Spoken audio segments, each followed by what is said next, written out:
자, 스토커피 회원 여러분 안녕하세요. 자, 1월 5일이 마감됐습니다.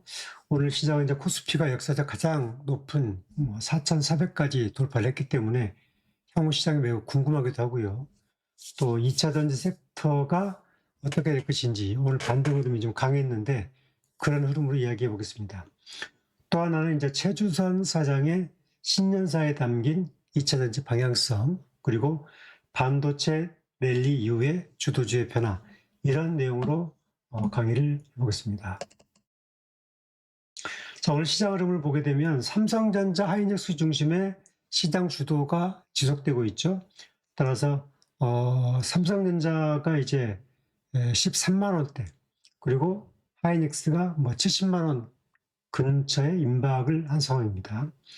그런데 이제 외국인이 이렇게 강력한 시장을 주도하고 있는데 그 내용을 자세히 보게 되면 외국인이 반도체의 프로그램 매도 물량을 좀 내놓고 있다는 거죠. 그래서 오늘도 외국인이 삼성전자는 현물을 매수하고 하이닉스는 현물을 좀 매도했어요. 그런데 최근 들어서 현물에 매수를 하고 있지만 프로그램 매도가 꾸준하게 몇백만 주 단위로 나오고 있다. 이 부분은 외국인이 계속 차익 실현 구간에서 부분적으로 차익 실현을 하고 있다. 이렇게 봐야 되죠. 이렇게 되게 되면 결국은 반도체 종목군의 이제 이격 조정을 이제 대비를 해야 된다. 그렇게 봐야 되는 거죠. 따라서 이격 조정 이후에 코스피의 시장 흐름은 어떻게 될 것인가, 주도주는 어떻게 될 것인가, 그런 흐름도 좀 봐야 되고요. 또 하나는 이제 실적 장세가 지속되고 있습니다. 결국은 코스피든 코스닥이든 숫자가 따라주는 종목군 중심으로 역시 주주 가치를 극대화하는 배당 성향이 높아질 수밖에 없기 때문에 결국 방산, 원전 이런 전통적인 종목군들이 다시 이제 강세 구간에 또 올라왔습니다. 그중 특징주로 보게 되면 이 하나에어로스, 현대로템, 두산에너빌리티 이런 종목군들이 이제 강세 흐름을 보이고 있거든요. 예를 들면 하나에어로스가 다시 이제 오늘 100만 원대를 다시 돌파했어요. 얼마 전까지 80만 원대까지 이제 떨어졌다가 79만 원까지 밀렸죠. 그 12월 달 한 달 전에 80만 원 이탈했다가 다시 100만 원대로 다시 올라오는 이런 강한 흐름을 좀 보였습니다. 이게 뭐냐면 시장이 결국 숫자가 따르는 실적 장세로 가고 있다라고 봐야 되고, 상단이 정체되고 있는, 상단이 꼭지점에 있는 실적에서 눌렸다가 다시 하향 조정 이후에 다시 종목이 차별화되고 있는 그런 흐름을 좀 보이고 있다. 이렇게 보게 되면 조선주에는 이제 현대중공업 같은 종목군들이 다시 이 상단 정체 위에 눌렸다가 하나에어로스처럼 아마 차별화되는 그런 흐름이 나타날 가능성이 매우 크다. 이런 시장을 보고 있습니다. 그리고 이제 1월 5일 현재 마감된 수급도 잠깐 보겠습니다. 오늘 수급 흐름은 지금 외국인이 오늘 2조 2천억을 현물을 샀어요. 선물은 9,700억 팔았습니다. 또 기관은 8,400억의 현물을 팔았고 6,800억의 선물을 샀습니다. 결국 외국인이 이제 지난 2일 날 그리고 1월 5일 이렇게 양일간에 걸쳐서 1조 단위의 순매수를 강력하게 보이면서 시장을 주도하고 있고, 특히 이제 반도체 중심, 그리고 이제 기관들은 이 8,400억 속에는 삼성전자와 하이닉스의 차익 매도가 들어가 있다. 그러니까 이 흐름으로 보게 되면 외국인은 현물을 매수한 것 같지만 프로그램에서 이 반도체를 매도하고 있고, 기관은 실질적으로 현물에서 매도를 치고 있다. 이 내용은 지수가 4,400을 넘은 이 과정 속에서는 반도체의 랠리가 이제 이격 조정 모드로 진입을 하고 있다. 이렇게 봐야 되죠. 그렇다고 이제 시세가 끝났다고 볼 수는 없지만 이격 조정 이후에 다시 또 어느 정도 재 힘을 모으는 그런 과정이 좀 필요해 보인다. 그렇게 볼 것 같습니다. 최근에 2차 전지적기 업계 흥향을 보게 되면 LG 엔솔이 지난 연말에 이제 14조 원 정도 계약 해지, 이게 파장을 일으켰죠. 그리고 LNF가 이제 테슬라 양극재 4조 원 정도가 계약이 해지가 됐고, 또 SKC가 소재 산업을 철수를 선언했잖아요. 그래서 4조 원 정도의 시설 투자가 이제 손해를 보는, 그래서 2차 전지 업계가 전체적으로 가장 최악의 바닥을 지나고 있다. 그런데 이제 이게 주가는 흐름으로 보게 되면 반등 시그널을 줬죠. 제가 여러분들께 여러 번 설명을 드렸지만 최악은 악재가 아니다. 그렇게 봤는데 지금 보다시피 오늘도 보시게 되면 2차전 섹터가 전부 다 반등 흐름 줬습니다. 포스코 퓨처음도 한 11조 상당의 계약 해지권이 있었지만 역시 이제 GM과의 계약 해지권이 있었지만 반등을 줬고 에코프로-비엠, LG엔솔, 그다음에 삼성 SDI 다 오늘 반등 흐름 줬습니다. 오늘 이 흐름을 가지고 얘기를 하고자 한다. 그렇게 설명을 드립니다. 자, 이제 먼저 큰 섹터는 두 가지를 보는데 하나는 이제 반도체 랠리 이후에 시장 주도주는 어떻게 할 것인가. 그리고 2차 섹터의 올해 첫 리포트가 이제 NH증권에서 나왔는데 그 간추린 내용을 소개하고 그리고 무엇이 부족한가 그거 설명을 드릴게요. 오늘 이제 삼성 SDI는 1월 2일 날 NH증권이 낸 리포트인데 결과적으로 이제 26년도에도 1조 4,200억 정도의 매출을 올렸는데 적자가 축소되지만 지속된다. 그러니까 삼성증권, 그 다음에 미래에셋증권, 신한증권 다 흑자를 예상했는데 NH증권은 이제 적자를 예상을 했어요. 그래서 적자 규모는 지난해 1조 한 7,600억 정도 영업 손실에서 올해는 9,600억 정도 손실을 예상이 된다. 이렇게 예상을 했어요. 그런데 여기서 보게 되면 삼성 SDI를 이제 NH증권에 대한 내용을 보게 되면 이제 BMW, 그 다음에 폭스바겐, 그 다음에 다른 매체, 스탈란티스, 그 다음에 뭐 로시드, 이 배터리를 공급하고 있는 회사들의 이제 그 기준을 24년 기준으로 이제 섹터를 뽑았고, 그래서 점차적으로 삼성 SDI가 이른바 배터리를 공급하는 회사들의 비중이 낮아지고 있어서 상당 부분 영업 손실이 컸다. 뭐 그렇게 해석을 하고 있습니다. 그리고 이제 이 내용을 보게 되면 27년도에는 17조의 매출을 올려서 한 4,200억 정도의 영업이익을 올리고 한 4,600억 정도의 순이익을 올릴 거다. 이런 데이터를 내놨거든요. 다시 한번 설명을 드리지만 이 데이터는 수시로 바뀝니다.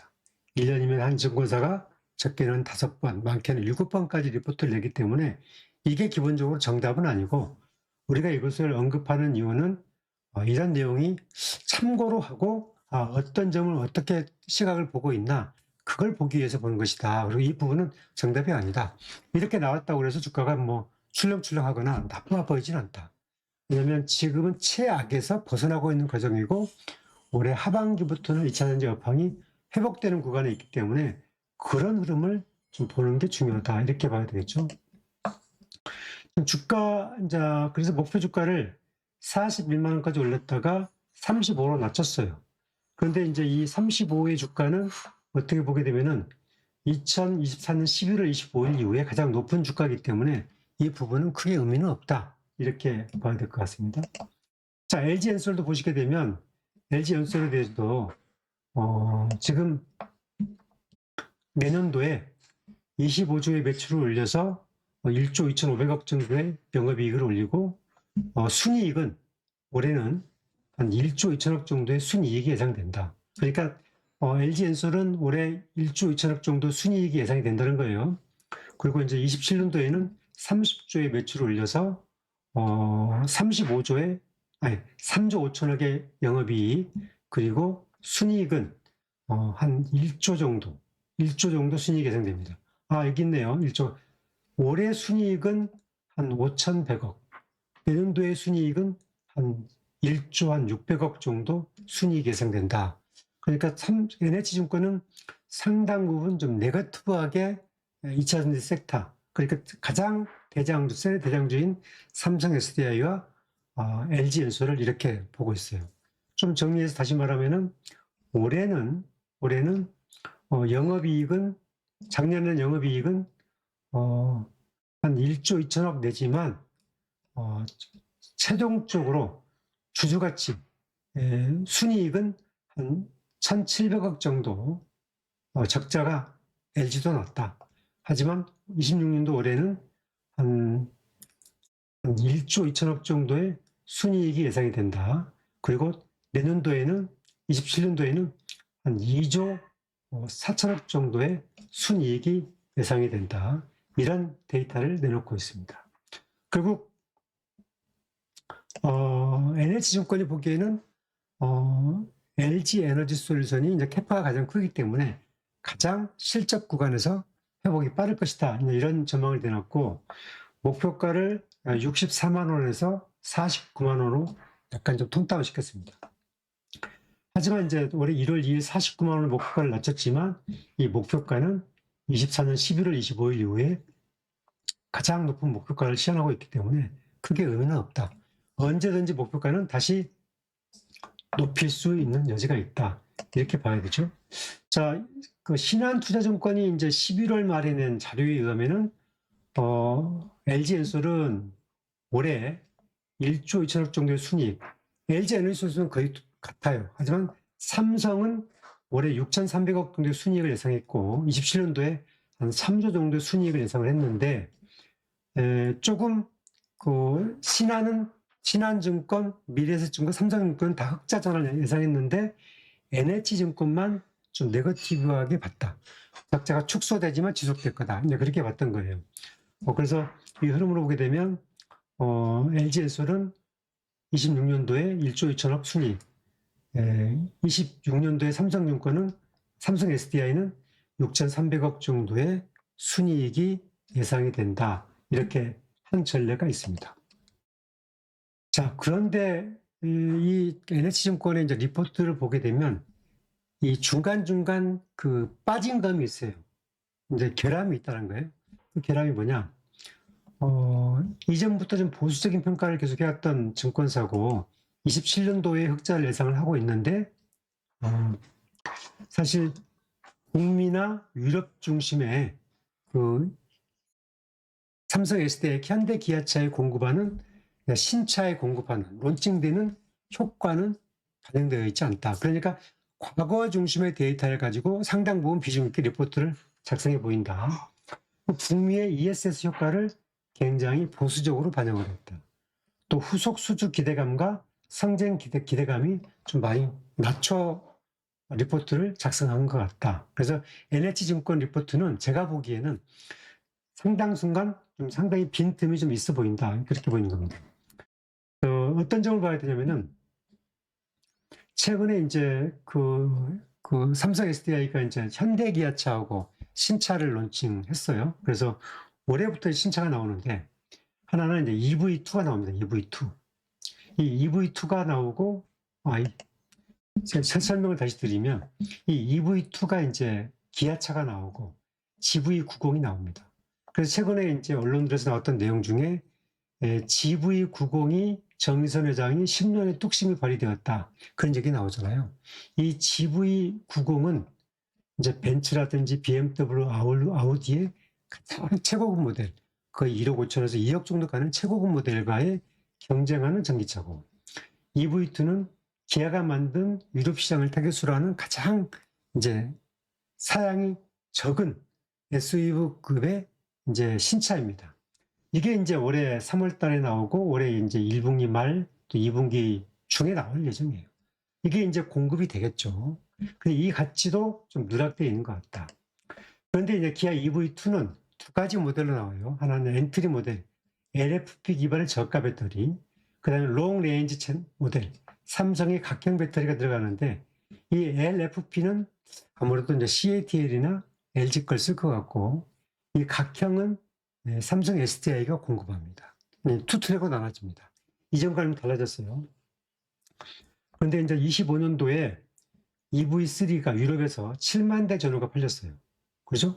그리고 이제 EV6가 1만 6천 대 팔렸어요. 그런데 중국의 소형차 돌핀과 시걸이 두 개 합쳐서 유럽에서 한 19만 대에서 20만 대 정도 팔린 것으로 추정이 돼요. 그러니까 결과적으로는 이 EV2는 중국의 BYD가 만드는 이 소형차와의 경쟁 구도에서 확장을 뜨는 차다. 이렇게 보면 됩니다. 그래서 이 부분은 좀 잡혀있지 않은 것 같아. 그 설명을 드리고요. 또 하나는 이제 이 GV90. 삼성 S대에 이제 각형 배터리가 들어가는데 이게 이제 26년, 32년도까지 계약이 돼 있습니다. 근데 이게 보게 되면은 연산 2만 1,000대에서 3만 대 정도를 지금 생각하고 있어요.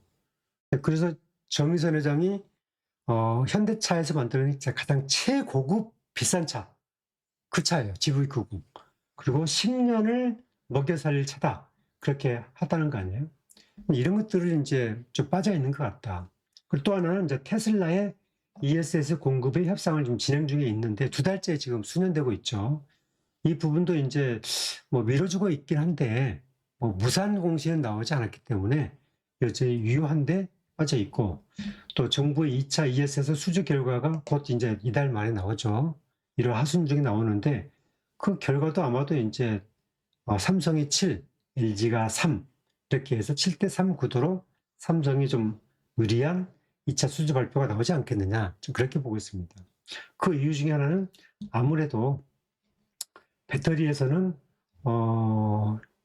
ESS 분야에서는 삼성이 좀 더 경쟁력 있는 기술과 인프라를 가지고 있다. 저는 그렇게 보고 있기 때문에 그렇게 하고 있습니다. 자, 그래서 또 하나 삼성 SDI 최주산 사장의 이제 메시지를 보게 되면 올해를 제도약의 원년이라고 선언했어요. 이 말을 보게 되면 자신감이 들어가 있는 거고, 선택, 집중, 속도, 그 다음에 생존, 그래서 기술을 강조했어요. 그래서 슈퍼사이클까지 한 방향으로 가자, 이렇게 얘기를 했거든요.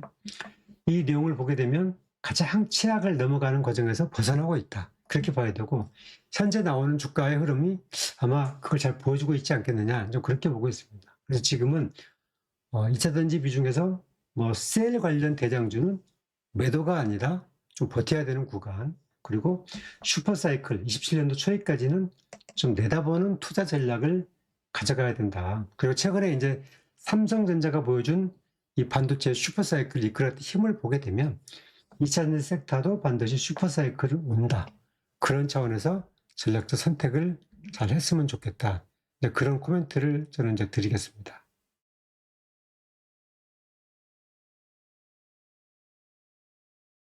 자, 그리고요, 이제 삼성 ST 종합해 보면 이제 올해 ESS 경쟁력에서 이제 LFP를 이제 하반기부터 양산을 하니까 아마 ESS 수주의 모든 내용들은 LFP 중국 업체들하고 경쟁을 할 것으로 보이고, 아무래도 기술 중심의 어떤 배터리 정책을 가지고 있기 때문에 전고체 배터리가 이제 내년도 하반기에는 이슈가 될 것이다. 그리고 현대기아차에 론칭되는 EV2와 GV90의 파급력도 좀 체크를 해봐야 된다, 그렇게 봐야 되고요.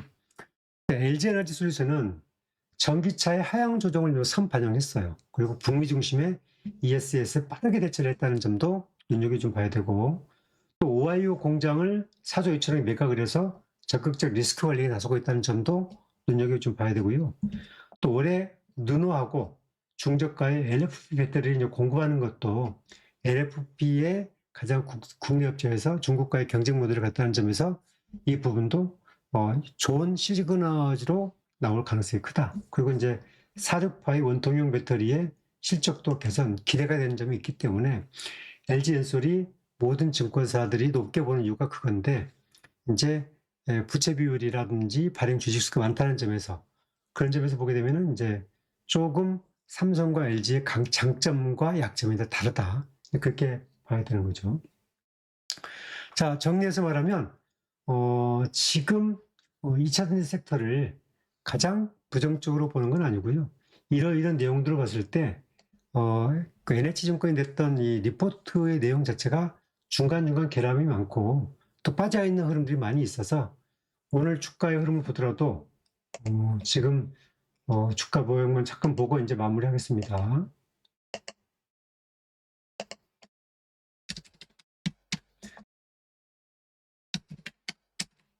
삼성 SDI가 27만 5천 원에 이제 마감했어요. 오늘 흐름을 보게 되면 이제 오늘 이제 큰 반등이 좀 나왔고요. 지금 작년에 15만 7천 원의 치약을 찍고 쭉 올라와서 조정 거쳤다가 이제 첫 큰 장대 양봉을 줬기 때문에 이 흐름은 어디까지나 보게 되면 상승 과정의 N자형 조정으로 봐야 되지 네거티브한 흐름은 아니다. 좀 이렇게 보는 게 타당하다. 그러니까 이 부분을 추세 이탈이나 이제 또 다시 긴 조정의 시작이다. 그렇게 보면 안 되고 반드시 시장은 산업은 산업적으로는 이제 반도체도 자동차도 배터리도 산업적으로 이 사이클이라는 게 있죠. 그래서 이 2년 반의 기간 조정을 잘 거친 흐름에서 보게 되면 반도체 섹터는 올해 하반기 내년 28년도 계속 사이클이 좋아진 흐름을 간과해서는 안 된다. 그런 코멘트를 좀 드리고 싶습니다. LG에너지솔루션도 저는 이제 같은 흐름으로 보고 있는데 LG에서도 보시면 역시 이제 오늘 주가는 이제 37만 1,000원대도 올라왔습니다. 그리고 작년에 26만 원까지 빠졌다가 52만 원까지 갔다가 다시 이제 빠진 다음에 이제 봉을 줬는데 지금 이 부분은 이제 이렇게 반등 이후에 N자형 조정으로 봐야 되지 이 부분을 추세 이탈을 보기는 어렵다. 왜냐하면 이제 업황 그리고 LG나 삼성이 리스크를 관리하는 능력 또 그 다음에 중국과의 경쟁 모델로 들어가는 LFP의 양산 또 하나는 이제 전기차와 그 다음에 ESS의 이제 양분되는 흐름에서 전기차는 어차피 LFP 중국이 독식하고 있는데 우리나라가 이제 중국과의 경쟁 모드를 가는데 이게 빨라야 한 2, 3년 걸립니다. 그래서 지금 이제 LG는 올해부터 이제 중국차와의 경쟁 모드를 가고 삼성은 내년 하반기부터 이제 LFP 배터리 이제 경쟁 모드를 가기 때문에 삼성은 이제 ESS로 도망가서 경쟁 모드를 찾고 있는 거고 LG는 이제 LFP로 경쟁 모드로 가면서 북미의 약간 어려운 점을 ESS로 이제 카바링 하려고 하는 거죠. 그래서 전체적 섹터를 보게 되면 시장은 가장 최악을 벗어나서 적어도 27년의 슈퍼 사이클 초입까지 긍정적으로 하반기부터 회복 구도로 보고 있는 게 타당한 업황 분석이지 않겠느냐 저는 그렇게 보고 있습니다. 자, 이 방송 보시고 도움되시는 분은 좋아요, 구독하기 보여드리고요. 이제 1월 6일에는 배터리 슈퍼사이클을 기다려야 하는 이유를 압축해서 업데이트를 하도록 하겠습니다. 자, 여러분 좋아요, 구독하기 부탁드리면서 오늘 강의는 여기서 마치겠습니다. 감사합니다.